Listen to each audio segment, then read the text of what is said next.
Okay, so last night, as I think all of you know, Jimmy Kimmel returned to ABC after the broadcaster's parent company, Disney, abruptly pulled his late-night show last week. Now, that suspension, of course, followed Donald Trump's FCC chairman and total lackey, Brendan Carr, publicly warning ABC, we can do this the easy way or the hard way. How direct is that?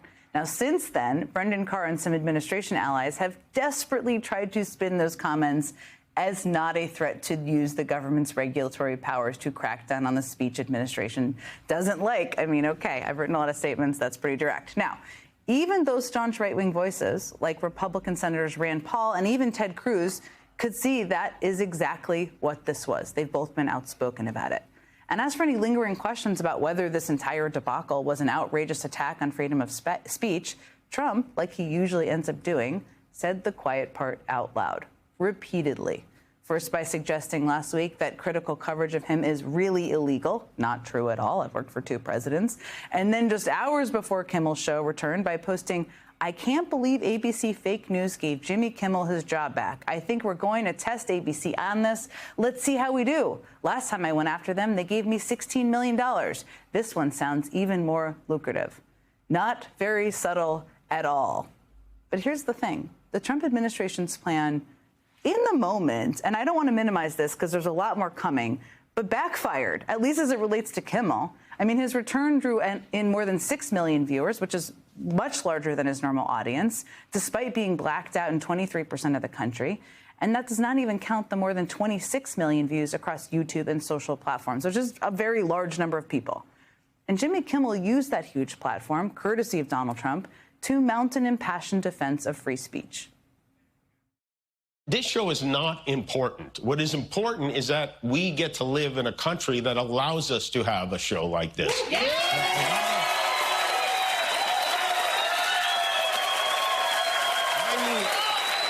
I've had the opportunity to meet and spend time with comedians and talk show hosts from countries like Russia, countries in the Middle East, who tell me they would get thrown in prison for making fun of those in power, and worse than being thrown in prison. They know how lucky we are here. Our freedom to speak is what they admire most about this country.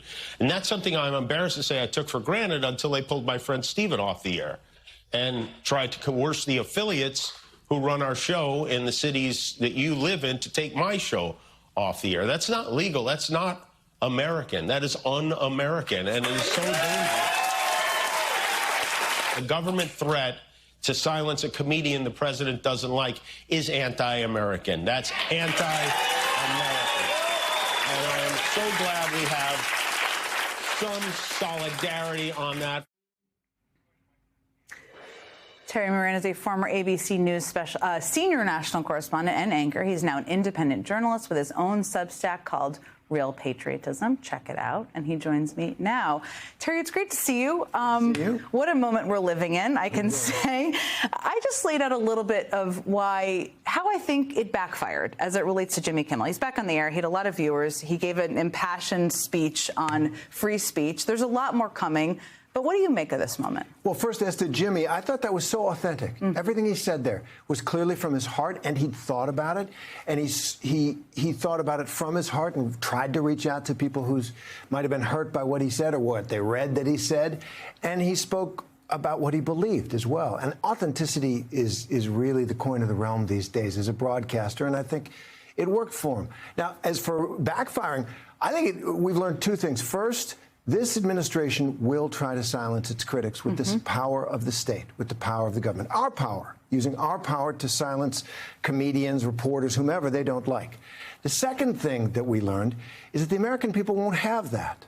There's a great, great attachment to the First Amendment in this country, and not even the charisma of Donald Trump can overcome it with many of his own supporters. People love their freedom of speech.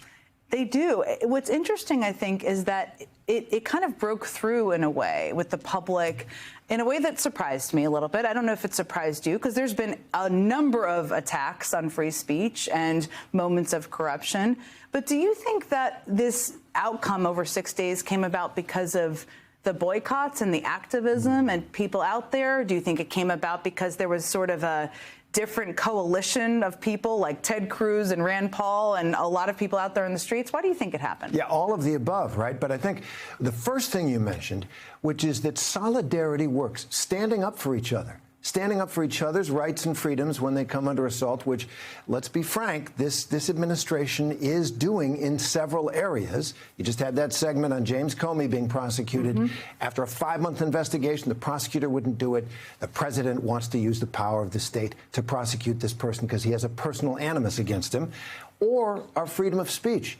If you stand up for it, or for the immigrants who are being brutalized in many, many ways, you can come together and stop it. Not stop it, but at least check it. In this instance, because of the attachment of the First Amendment and the fact that so many people on the other side are libertarians, essentially Disney was emboldened and strengthened in the confidence of the people in doing that. So solidarity works.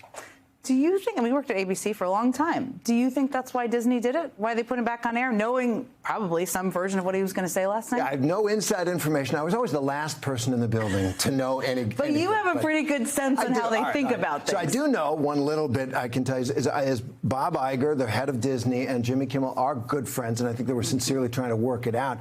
And second, when you look at the offense, the crime that Jimmy Kimmel committed there, it was perhaps inelegant, perhaps unaware of the people's feelings, but it wasn't outrageous.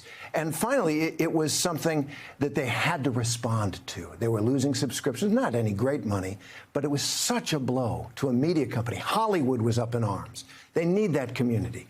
Their viewers were up in arms. Many, many people helped Disney get to the point I think it wanted to, and now they're in this showdown with Sinclair and Nexstar, the two big, very friendly to Trump corporations which control so many of the affiliates.